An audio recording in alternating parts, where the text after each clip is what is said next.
Bonjour tout le monde et bienvenue à notre Malte Academy aujourd'hui. Voilà, moi je vous parle depuis Paris. Où est-ce que vous êtes aujourd'hui?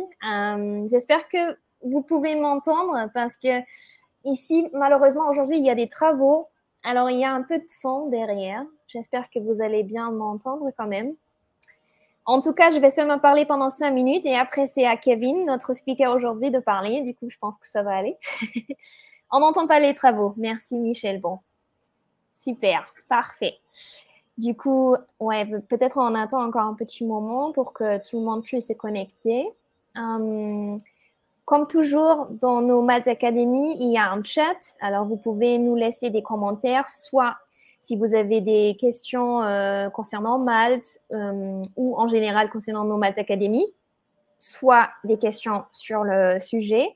Mais sinon, il y a aussi l'onglet questions et on peut en fait voter pour les questions qui sont les plus pertinentes.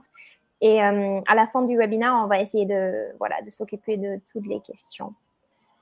Peut-être vous pouvez aussi me laisser un petit commentaire qui a déjà fait partie de notre premier webinaire avec Kevin sur le sujet de Angular, parce que peut-être ça serait bien pour vous une petite suite avec plus d'infos après le premier webinaire. Voilà, Grégory, Julien, aussi moi je me rappelle de vos noms. Alors voilà, très très cool que vous êtes venus de nouveau. Et du coup, encore une fois, pour tout le monde qui s'est connecté maintenant, bienvenue aujourd'hui à notre Malte Academy et bienvenue aussi Kevin. Merci de nous donner du soutien aujourd'hui de nouveau. Bah avec plaisir, Ariane, ça me fait très plaisir aussi. Ouais, bon, trop cool. Allez, on démarre. Alors, d'accord, peut-être vous me connaissez déjà. Je suis Ariane. Je m'occupe d'organiser plein d'événements pour Malte en France en ce moment, soit des live events, mais aussi des webinaires. Et tout le monde qui a déjà suivi les autres webinaires récemment va connaître ma petite présentation que je fais toujours au début. Mais bon, je me suis dit, peut-être qu'il y a quand même, comme Hajer, c'est ça ton nom? Et quelqu'un qui est nouveau. Alors du coup, peut-être vous connaissez pas encore Malte, peut-être vous êtes déjà sur Malte. En fait, ça vous donne juste 2-3 petites infos sur où on est et sur ce que c'est Malte. Du coup, ça, c'est l'agenda d'aujourd'hui. Je vais vous donner les 2-3 infos. Après, c'est Kevin qui va vous parler d'Angular. Et puis, on s'occupe des questions tout à la fin. Alors, Malte, qu'est-ce que c'est? Malte, c'est la plateforme de freelance numéro 1 en Europe. Peut-être vous connaissez d'autres comme Crème de la Crème ou Upwork. Mais vraiment, en Europe, on est le leader du coup. Et ça veut dire quoi? Du coup, Malte met en relation les freelances avec les entreprises. Alors, sur Malte, vous pouvez trouver des missions soit à long terme, soit à court terme. Et Malte a été créé il y a 10 ans en France. Et maintenant, on a aussi des bureaux en Allemagne, en Espagne, en UK. Et voilà, dans plein de grandes villes, comme vous voyez ici, Madrid, Munich, Berlin, Lyon. On met en relation les freelances avec les entreprises. Du coup, on a à peu près 400 000 consultants indépendants sur notre site et à peu près 300 000 missions ont été déjà effectuées sur Malte. Et parce qu'il y a de plus en plus de gens qui veulent devenir freelance, qui adorent la flexibilité et de changer en fait le sujet de tout le temps, on a vraiment aussi eu beaucoup de soutien d'investisseurs, par exemple, que vous voyez ici en bas. On a reçu pas mal de soutien aussi financier parce que beaucoup d'entreprises croient en Malte et dans le concept. Et quels clients est-ce que vous pouvez trouver sur Malte? Vous voyez ici, c'est vraiment de grands comptes, grands clients à des startups, CAC 40. Vraiment, vous trouvez un peu de tout, comme Allianz, comme LVMH, L'Oréal, dans plein d'industries différentes, comme la santé, le commerce, le retail. Alors vraiment, si vous vous connectez sur Malte et vous faites un profil, vous avez vraiment le moyen de trouver pas mal de clients de plein d'entreprises et plein d'industries différentes. Alors du coup, ça c'est tout de ma part. Moi, je donne la parole à Kevin. Encore ravi de te revoir ici aujourd'hui dans notre Malte Academy. Et voilà, si vous avez des questions, laissez-moi des petits commentaires. Ok. Écoute, merci beaucoup Ariane. Merci de m'accueillir pour cette seconde édition du coup de la Malte Academy. Je pense qu'on voit mon écran en grand. Hop. Ça doit être bon là. Dites-moi si vous voyez bien la slide Ouais, de c'est bien. titre. OK. Alors, de quoi on va parler aujourd'hui? On va parler de plein de belles choses. On va parler de RxJS, de réactivité, de code déclaratif, de code impératif, plein de mots-clés qui sont aussi complexes que importants et qu'on met des années peut-être parfois à acquérir. En tout cas, moi, ça a été mon cas. C'est en 2016 que j'ai commencé Angular, donc avec Angular 2, et à cette époque-là, en 2016, donc il y a 7 ans déjà, j'écrivais un style un peu impératif, ce qui est pas top. On va voir ce que c'est dans quelques secondes. Et c'est que assez récemment, au final, vers 2023, que je me suis tourné vers un style de code un peu plus déclaratif. Donc, si on doit expliquer ce que c'est que ces deux termes-là, en quelques mots, en tout cas en un seul mot, l'impératif, il va décrire comment on veut modifier les valeurs, tandis que le déclaratif, il va décrire ce qu'on veut de nos valeurs. Donc, qu'est-ce qu'on veut récupérer, qu'est-ce qu'elle est notre valeur. Donc, c'est ça les deux grosses différences entre le code impératif et le code déclaratif. Donc, on peut voir un exemple. J'ai demandé à ChatGPT, il y a quelques jours, voilà, donc je lui dis, peux-tu me montrer un code JavaScript qui filtre un tableau de nombres, et si ces nombres sont supérieurs à 50, tu dois, voilà, si tu dois le faire 2 fois, le premier exemple doit être un code impératif et l'autre un code déclaratif. Et donc, il m'a fait ces codes-là, et je suis très content parce qu'il m'a fait exactement ce que j'attendais de lui. On peut voir que le code impératif ressemble à ça. Donc, on a un tableau de nombres, on a un tableau résultat impératif. Il fait une boucle for classique, et si l'itération actuelle elle est supérieure à 50, alors il push dans le tableau résultat impératif l'itération actuelle. Donc ça, c'est le côté impératif. Tandis que le côté déclaratif, on utilise juste un filter, tableau.filter, nombre plus grand que 50. Voilà, donc je renvoie un tableau, un nouveau tableau qui a cette condition, donc nombre supérieur à 50. Et donc là, vous voyez bien la différence entre le code impératif et le code déclaratif. Ce qu'on peut comprendre, c'est que le code impératif, il faut, voilà, donc on décrit comment on veut modifier notre valeur, qu'est-ce qu'on va faire exactement de notre valeur. Donc, il faut lire plusieurs étapes. Tandis que le code déclaratif, on va utiliser des choses qui existent déjà, et on va juste dire, via par exemple une propriété de tableau, .filter en l'occurrence, ce qu'on veut. Donc là, c'est les deux grosses différences, et c'est la différence entre déclaratif et réactif. On va rentrer dans le sujet d'Angular.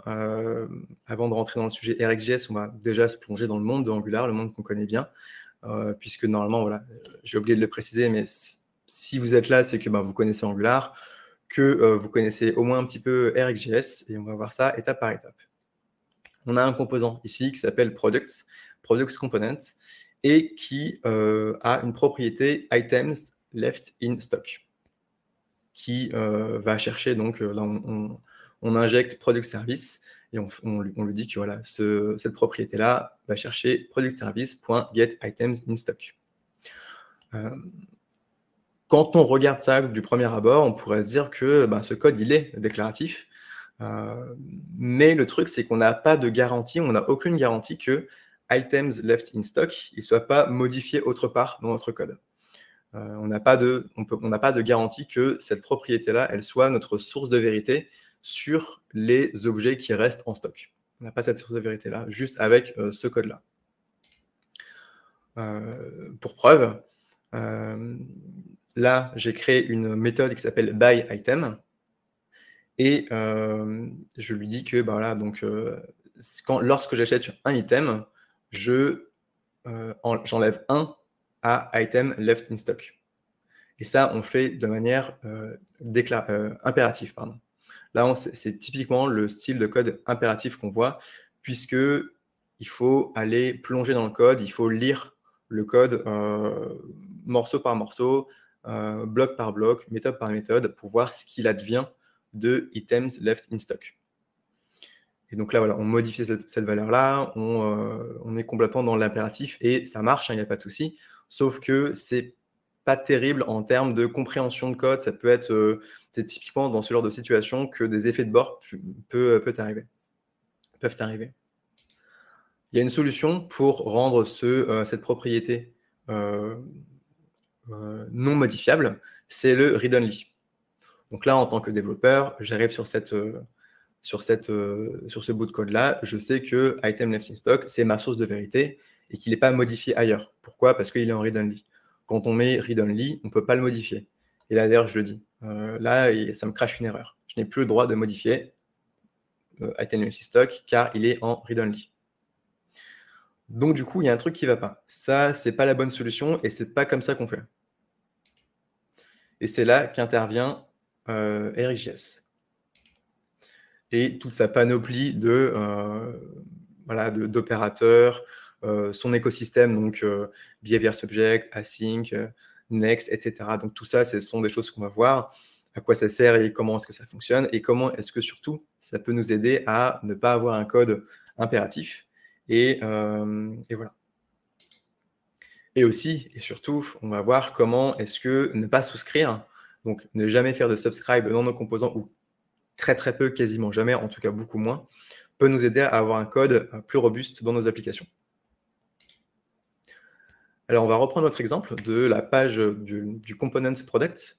On va le modifier un petit peu. Disons qu'on va commencer par quelque chose qui n'est toujours pas déclaratif. Et petit à petit, on va ajouter des choses, on va modifier ce composant-là pour le rendre complètement déclaratif et très lisible et agréable avec RxJS. Alors, là, j'ai rajouté un petit truc. J'ai donc mis un can purchase, qui est un booléen. Et donc là, j'ai un button buy qui est disabled si je ne peux pas acheter. C'est logique. Hein. Si je ne peux pas acheter, je disable le bouton. Logique. Donc, si on en suit la doc d'Angular, je crois, je n'ai pas vérifié là dernièrement, mais il me semble que c'est toujours le cas sur la doc d'Angular. En tout cas, on le voit très souvent. Moi, je l'ai très souvent vu dans mes différentes missions à travers mes années d'expertise. C'est comme ça qu'il nous conseille de faire. Donc là, on a dans le ng init, on fait un subscribe sur item left in stock. OK. Donc là, on écoute sur cet observable-là. Et dans le subscribe, on dit que item left in stock est égal à la valeur actuelle et que can purchase, il est égal à items left in stock supérieur à 0. Bon, ok, ça fonctionne, ça marche très très bien. Sauf que on a toujours le même problème que tout à l'heure, hein, on est toujours dans du code impératif, puisque il faut qu'on regarde le code dans son intégralité pour savoir ce qui se passe. Et en plus de ça, si vous faites de l'Angular depuis un moment et que vous utilisez les subscribes avec RxJS, vous savez qu'il faut désouscrire. Pourquoi? Parce que sinon, ça crée des fuites mémoire. Et là, c'est exactement ce qui est en train de se passer, c'est exactement ce que je suis en train de faire. Et c'est un petit peu complexe, c'est assez verbeux. Hein. Il faut faire un subject destroy, que ce subject-là, au onDestroy, on fait un next et on complete. Et ensuite, on va passer un pipe takeUntil this.destroy pour que notre souscription, notre observable, se unsubscribe bien lorsque notre composant est détruit. C'est hyper verbeux. Moi, personnellement, je trouve que c'est chiant, quoi. Il y a beaucoup de code et c'est du bruit, au final. Il y a une façon très simple de solutionner ce truc-là. Et là, on rentre de plus en plus dans le code impératif, petit à petit. C'est ça.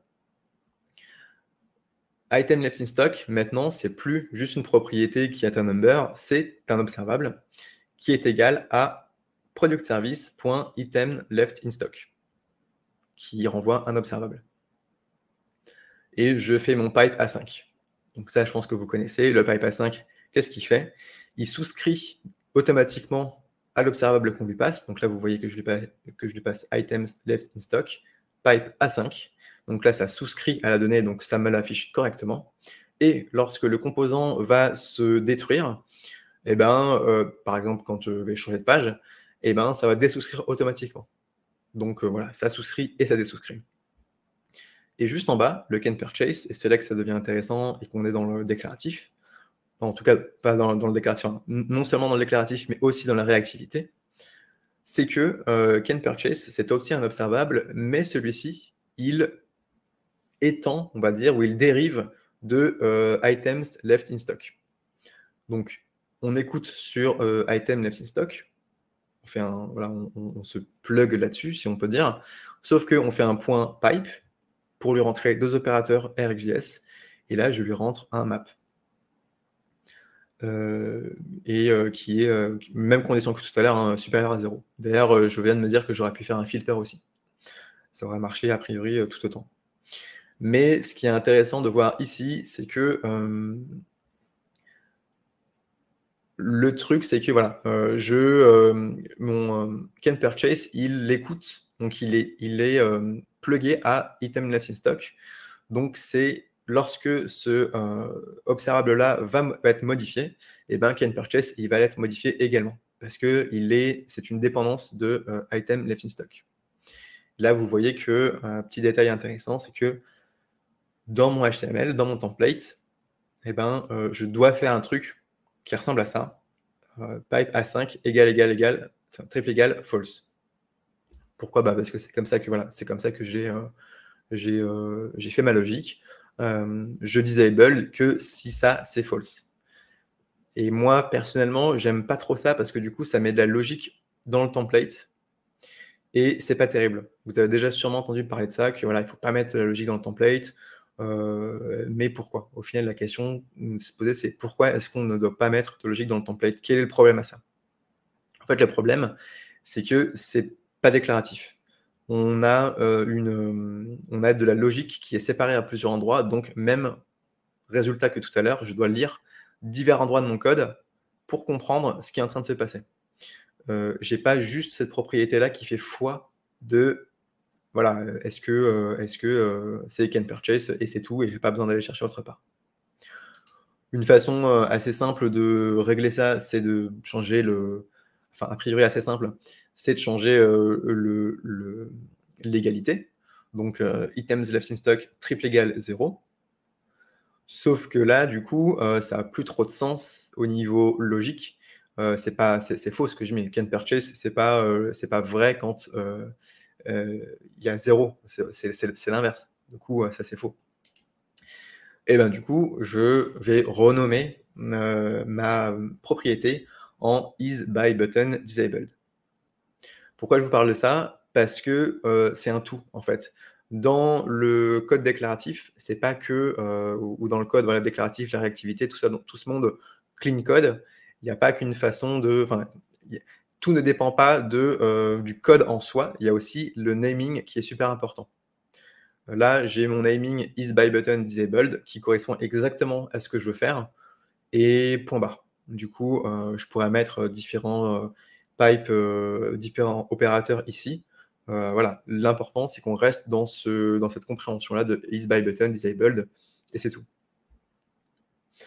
Alors, maintenant qu'on a vu un petit peu ça, c'est voilà, que j'ai posé un petit peu les bases de tout ça, on va regarder ce qui se passe au niveau du service, product service. Bon, alors là, je vous avoue que je me suis pas trop embêté. C'est juste ça en fait, le product service. C'est une propriété qui s'appelle donc item left in stock, qui est alors off, c'est un opérateur RxJS qui transforme en observable ce qu'on lui passe en paramètre. Donc là, du coup, items left in stock, c'est un observable de number qui est en l'occurrence 100. Mais comment on fait? Comment on fait si on doit acheter un item? Qu'est-ce qu'on doit mettre dans le code? Comment est-ce qu'on peut modifier item left in stock pour décrémenter, pour le passer à 99 si le user il clique sur le bouton? Et ben on fait comme ça. On transforme notre item left in stock en behavior subject. Et ensuite on fait comme ça. Dans le item left, dans le by item, on va faire un point next sur notre subject et on lui passe une nouvelle valeur dans le point next qui est donc sa valeur actuelle moins 1. Alors qu'est-ce qu'on vient de faire ici? On va essayer de lire étape par étape. En fait, un behavior subject, c'est pas loin d'être un observable, sauf qu'à la différence près qu'on peut lui pousser, qu'on peut lui push, ou lui faire en l'occurrence un point next. En gros, on peut lui pousser une nouvelle valeur. Vous savez, un observable, c'est une sorte de boîte où des valeurs passent. Bah là, du coup, un subject, c'est ça également, sauf qu'on peut lui pousser sur elle-même une valeur. Et un behavior subject prend une valeur par défaut. Donc là, on l'instancie, ce behavior subject, avec 100. Si c'était un observable, si j'avais fait voilà, new observable par exemple, je peux pas en fait, je peux pas faire un point next sur un observable. Ça marche pas comme ça. Et donc là, on va repartir dans le composant. Donc là, voilà, j'ai plugué isByButton à ce truc-là. Et au clic du bouton, eh ben, je fais un byItem. OK. Donc là, ça fonctionne. A priori, je vais revenir sur le code juste avant. Donc a priori, là, si je clique sur by, je vais effectuer le code qu'il y avait juste avant. Donc, je vais décrémenter le compteur qui était à 100 de base. Donc ça fonctionne très bien. Mais il y a une bonne pratique à avoir, c'est que là, vous voyez, juste en dessous de item left in stock du behavior subject, j'ai créé une nouvelle propriété, item left in stock $, qui est égale à la valeur juste au-dessus, mais en tant qu'observable. Et ça, c'est une bonne pratique. Pourquoi? Parce que, je pense que je le mets juste là, voilà. Le subject, le behavior subject, c'est un state privé. Il appartient que au service. Il n'est pas exposé au monde extérieur. Tandis que tout ce qui est observable, c'est porté, c'est exposé à l'extérieur. Donc là, le subject, je le mets en private, tandis que l'observable, je le mets en public. Pourquoi? Parce que lorsque je vais consommer cette donnée-là, ou lorsque je veux la consommer dans mon template, eh ben, je pourrais consommer le subject. C'est complètement possible. Je pourrais faire voilà, item left in stock, pipe à 5, ça marchera tout autant que si j'utilisais ça. Sauf qu'en termes de bonne pratique, j'aimerais que ne soit exposé que des propriétés qui sont en read-only. Et donc, les propriétés qui sont en read-only, ce sont des observables. Ce qui fait que dans mon template, je ne pourrais pas faire item left in stock, point next. Ça ne marche pas. Voilà. En gros, ce qui mute ma donnée, ce qui la modifie, elle est dans mon service. Et dans mon template, eh ben, j'ai que ce qu'il faut pour lire la donnée et pas la modifier. Si je veux la modifier, j'appelle une méthode qui est dans mon service, qui est byItem.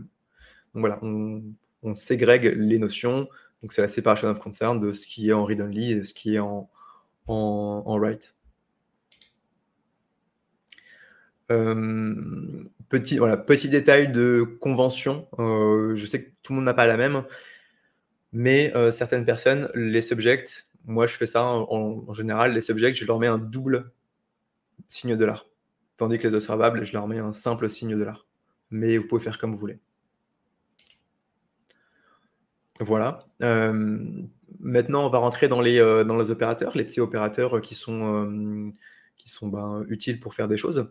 Et on a le premier qui est distinct until change. En gros, qu'est-ce qu'il fait? Bon, déjà, vous le savez, hein, pour rentrer une suite d'opérateurs, je mets un point pipe. Et tout ce qui est à l'intérieur, ce seront des opérateurs. Donc, le distinct until change, ce qu'il fait, c'est que si la valeur qui est émise, elle est différente de celle qui était juste avant, eh ben, l'observable va émettre.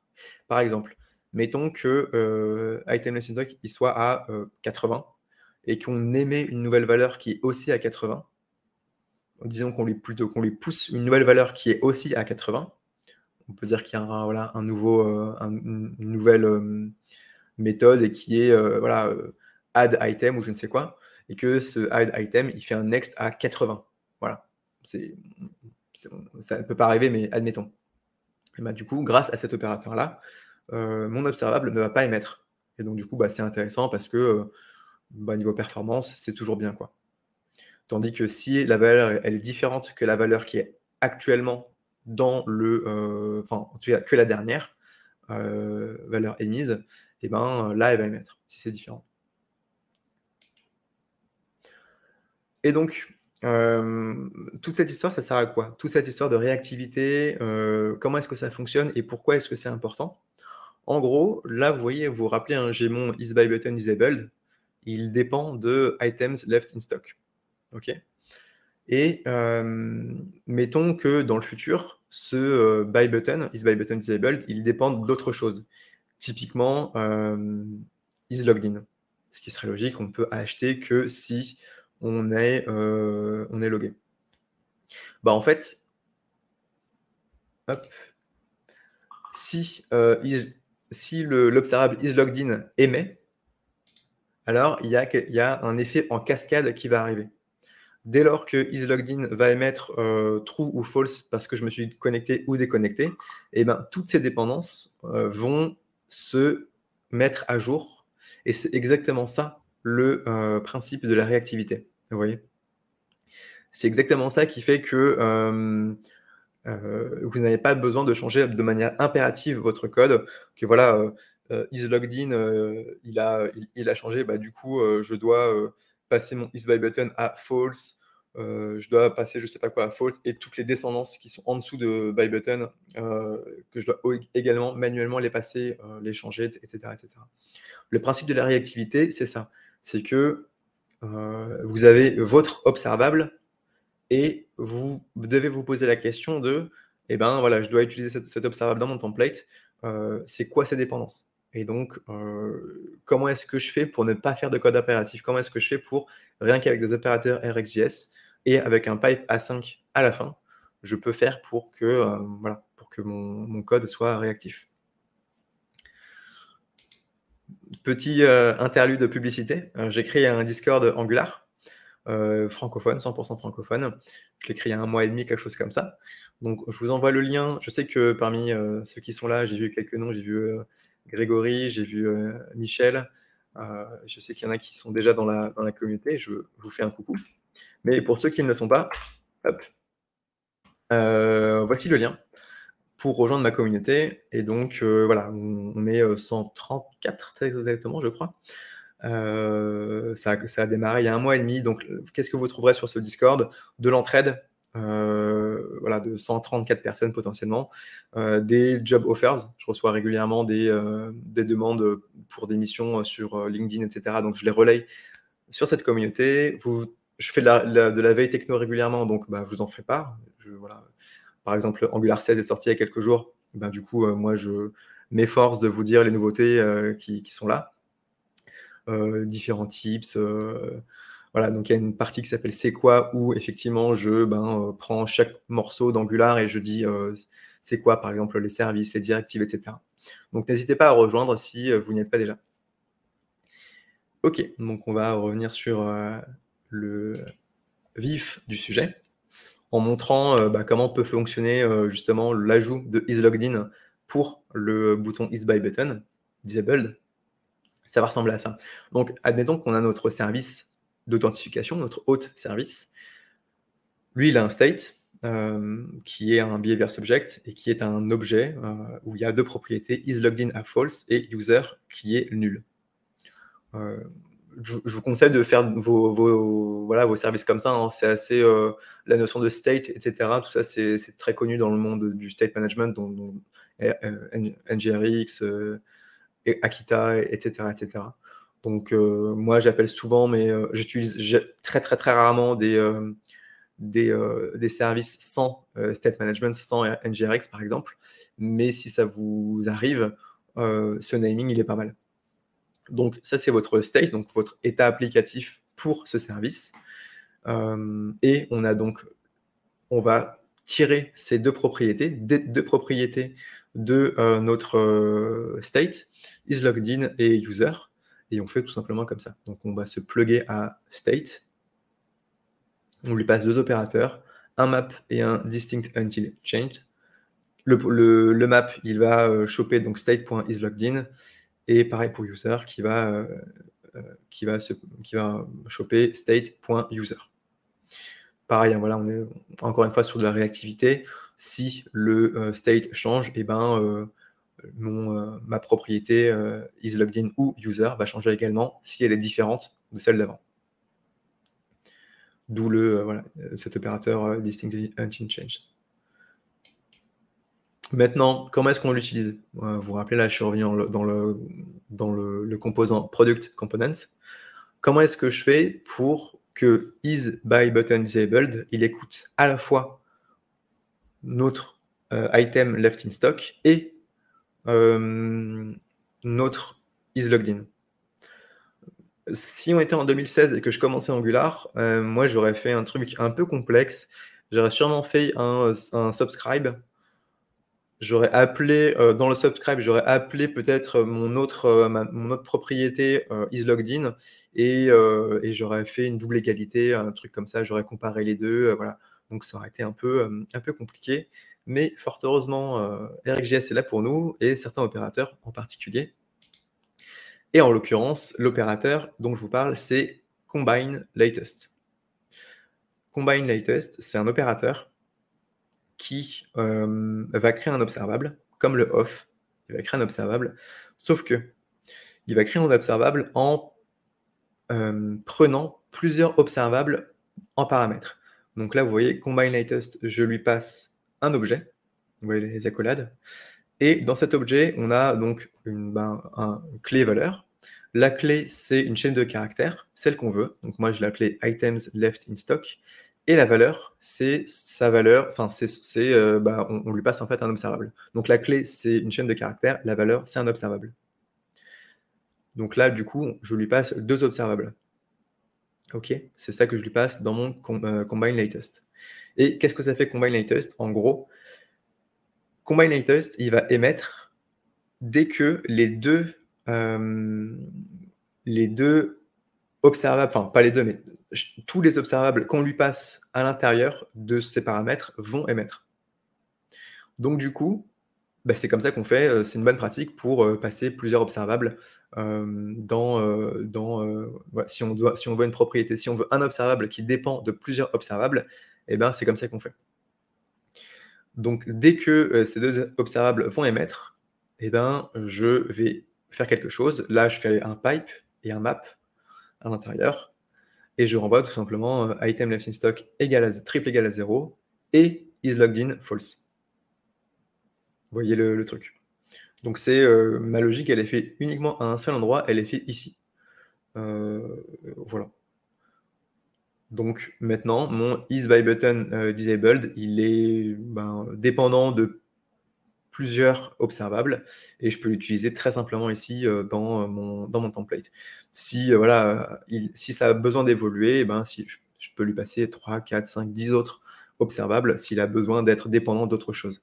Mais l'essence de la réactivité, elle est là, en fait. Et tout le but du jeu est de se reposer sur ce genre de truc pour faire notre réactivité. Et dernier petite astuce, c'est quelque chose que j'ai vu depuis environ un an et demi. Il y a une convention qui est en train de naître, en tout cas peut-être qu'elle était déjà là avant, mais moi je la connaissais pas. C'est une convention qui fait que on déclare une propriété qui s'appelle VM pour ViewModel.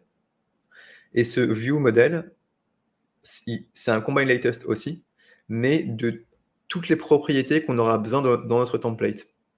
En gros, dans notre template, on sait qu'on a besoin de item left in stock et de isByButtonDisabled. Et donc VM, on va lui passer tous les observables dont on a besoin. Et donc, dès qu'il va émettre, dès que ces observables vont émettre, j'ai plus qu'à les utiliser dans mon template. Et c'est ici ce que je fais avec un ngIf pipe A5 as VM. Et donc, VM, je l'utilise ici. VM.itemLeftInStock ou VM.isByButtonDisabled. En gros, ça évite quoi? Si je reviens sur la slide juste avant, ça évite de faire plusieurs subscriptions. Là, j'ai deux pipes A5 parce que j'ai besoin de deux observables. Et voilà quoi. Ça sera toujours un petit peu plus coûteux de faire plusieurs subscriptions dans votre template versus en faire une seule. Et donc, voilà, préférez, si vous tenez à ces genres de petites micro-optimisations, préférez faire votre propriété VM qui va avoir donc toutes vos propriétés dont vous aurez besoin dans votre template. Et c'est aussi intéressant pour le côté déclaratif. Mettez-vous toujours à la place de celui qui va passer derrière vous, celui ou celle qui va passer derrière vous. Si quelqu'un lit votre code, eh ben, il aura juste à regarder cette propriété VM pour savoir les dépendants, enfin, pour savoir ce qu'on aura besoin dans le template. Voilà, c'est tout pour moi, pour ce petit point sur RxJS assez court, mais voilà. Si vous avez des questions, n'hésitez pas. Je serai là pour y répondre. Merci beaucoup, Kevin. C'était super. Et j'espère que pour tout le monde qui était déjà là pour ton premier webinaire, une bonne suite avec plein d'infos en fait en plus. Et je pense que quand je lis les commentaires, c'est beaucoup de monde qui croit ça et qui est d'accord avec ça en fait. Il y avait une question de Steve. Est-ce qu'il y a quelle différence, qu'est-ce qu'il y a comme différence entre procedural et impératif? Alors procédural, je suis plus sûr du terme. Je crois que procédural, c'est quand c'est surtout dans les langages scriptés, il me semble, du style Python. C'est quand tu vas faire tes trucs l'un après l'autre, ligne par ligne. Je pense pas que ce soit le cas dans JavaScript. Peut-être que d'autres pourront répondre mieux que moi. Mais en tout cas, pour moi, le code impératif, c'est juste que tu vas décrire ce que tu veux faire et potentiellement, tu vas faire des croisements de données, des croisements de. Tu auras une méthode qui va appeler notre méthode, qui va appeler notre méthode, qui sera dans un autre fichier, etc. Tandis que, si je dis pas de bêtises, le procédural, c'est ligne par ligne. Donc, comme un livre, quoi. Tandis que l'impératif, ça veut juste dire voilà, que ça peut partir dans tous les sens, quoi. Ok, cool. Peut-être Steve, si ça t'a expliqué ta question, tu peux nous laisser un petit commentaire. Sinon, il n'y avait pas d'autres questions pour l'instant. Juste comme info pour tout le monde, il y aura la vidéo et le recording de ce webinaire. Du coup, si vous avez d'autres questions ou si vous voulez re-regarder en fait ces sessions, c'est sans problème. Normalement, ce sera probablement en ligne vers jeudi, vendredi. Et vous allez recevoir aussi un lien dans un mail après. Et est-ce que si quelqu'un veut te contacter, Kevin, qu'est-ce qu'il y a comme moyen? Est-ce que Ouais. tu as une option? Ouais. Le Discord, c'est le meilleur moyen. Donc, sur Discord, avec plaisir. Sinon, il y a aussi mon Twitter que je peux envoyer de suite. Hop.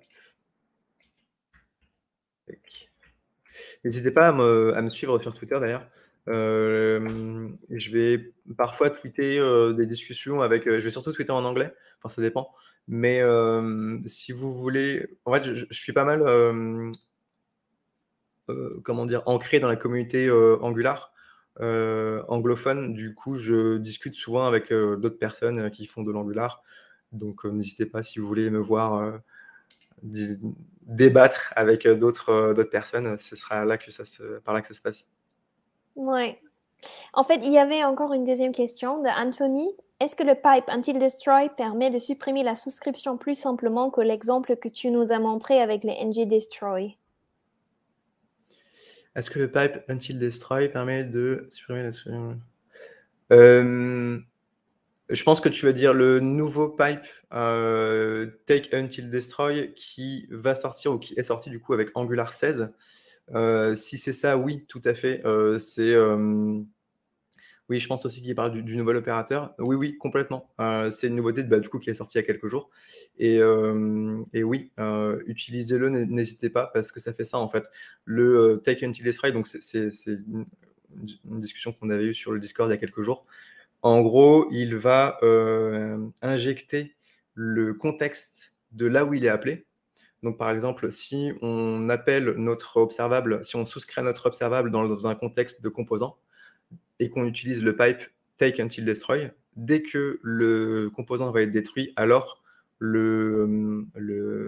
ça va désouscrire. Voilà. Ok, cool. Super. Bon, s'il n'y a pas d'autres questions, vous savez comment contacter Kevin et sinon aussi sur le site web de Malte, vous trouvez toutes les infos, support@malte.com, toujours pour des questions si vous avez d'autres voilà, d'autres questions pour Malte ou aussi d'autres idées pour des sujets tech ou lifestyle que vous voulez aborder dans un webinaire. Et sinon, ben, s'il n'y a rien d'autre, attends, je pense qu'il y a une autre question. Pourquoi faire subscription next puis complete alors qu'on peut juste faire unsubscribe? Ouais, tu peux Kevin. faire les deux. C'est comme tu veux. Tu peux. Ok. Alors, le point next, oui, sur le destroy, tu veux dire. Tu peux faire les deux. Tu as plusieurs façons de désouscrire. Tu as soit le bypass 5, soit le point next sur le destroy et tu le passes dans le take until. Soit tu enregistres ta souscription dans une propriété qui s'appelle par exemple subscribe. Et dans cette propriété subscribe, dans le destroy, tu fais unsubscribe. Tu as plusieurs façons de faire, ça dépend. Mais en fait, le truc dont tu parles avec le unsubscribe manuel, tu peux le faire que du coup, il faudrait que tu aies un tableau de souscription et que pour chaque souscription, tu unsubscribe. Donc, il faudra que tu fasses un push à chaque fois. Ce qui peut être un peu plus complexe à lire, un peu plus verbeux, quoi, qu'un take until. Qui marcherait. Il faut te dire, imagine si tu as 10 subscribes dans ton application, dans ton composant, tu vois. Ok. Bon, Alors j'espère oui, que Thibaut, ça. tout à fait, je peux t'envoyer Ouais. je peux vous envoyer les slides, le fait de suite. Tac. Si Peut-être tu ici parles de ça. directement dans le chat, c'est ça? Ouais, je vais envoyer voilà, hop, Mm. c'est les slides. Ah, top.